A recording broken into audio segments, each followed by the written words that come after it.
Pintor, ilustrador e cenógrafo, Carlos Bastos fez parte do grupo dos primeiros modernistas da Bahia e se orgulhava disso. A prioridade de Carlos era realmente mostrar uma coisa nova, de Carlos, de Mário e de Genaro. Eu me lembro que a última vez que conversei com ele, ele disse para mim: olha, os precursores da arte moderna na Bahia somos eu, Genaro e Mário Cravo.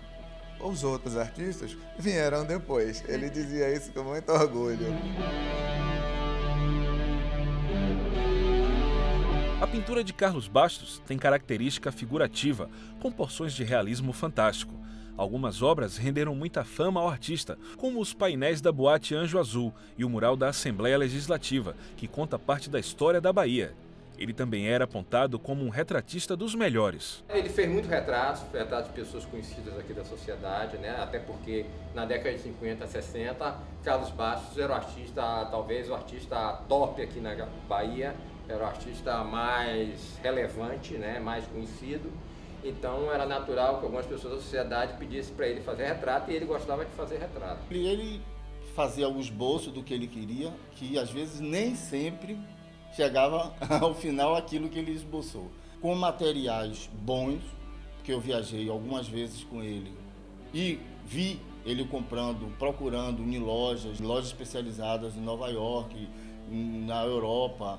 E aí ele fazia aquela mistura, bases e tudo. Mas pense nesse material, era um material que existia na época.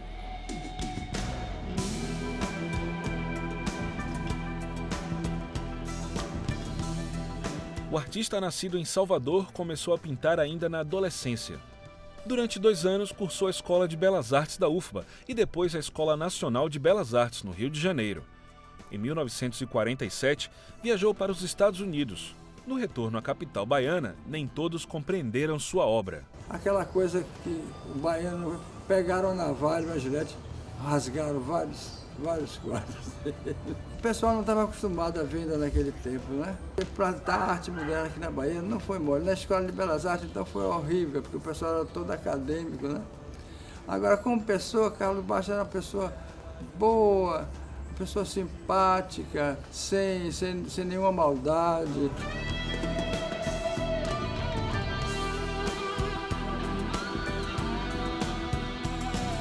Após o incidente, ele se especializa em pintura mural, em Paris, e agrega ao currículo dezenas de exposições em várias capitais brasileiras. Na trajetória de Carlos Bastos, há ainda registros de obras que foram destruídas devido a reformas em estabelecimentos comerciais. Atualmente, alguns galeristas afirmam que o valor de mercado dos quadros de Carlos Bastos caiu após a morte do artista, em 2004.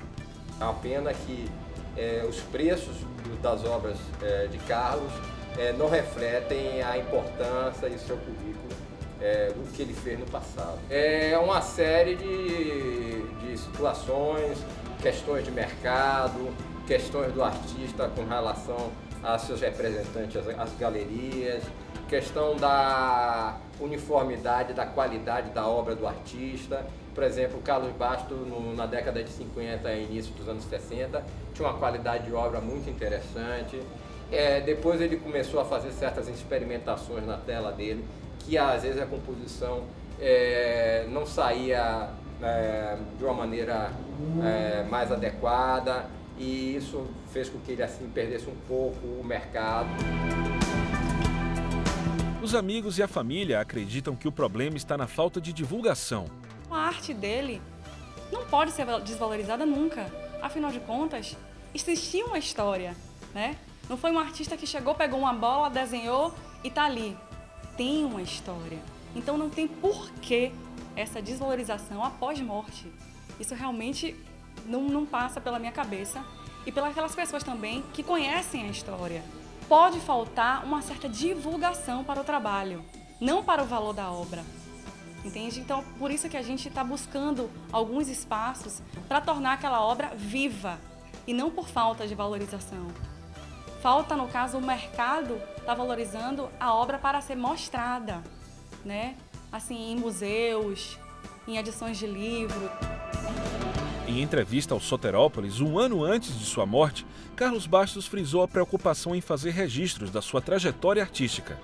Eu descobri uma coisa incrível aqui no ateliê do Carlos Bastos, os diários dele, desde 1942, quando ele tinha 16 anos, tá? Então tem aqui diários de 1961, 62, incluindo aqui o período de 40 a 50, que foi o período do modernismo baiano. Inclusive, se a gente der uma procurada, a gente acha alguma descrição desse período, né, Carlos? Deve ter. Deve ter, né? Contando assim mais Tem. a tua visão desse procurar. movimento. Mas isso foi tudo passado por um livro depois, que é uma espécie de autobiografia. Certo. E vai até hoje. Eu documento não só a minha vida, como de outros artistas também, e dos movimentos que houve de arte na Bahia, o que acontece. Tá, é resumido, mas está tudo lá.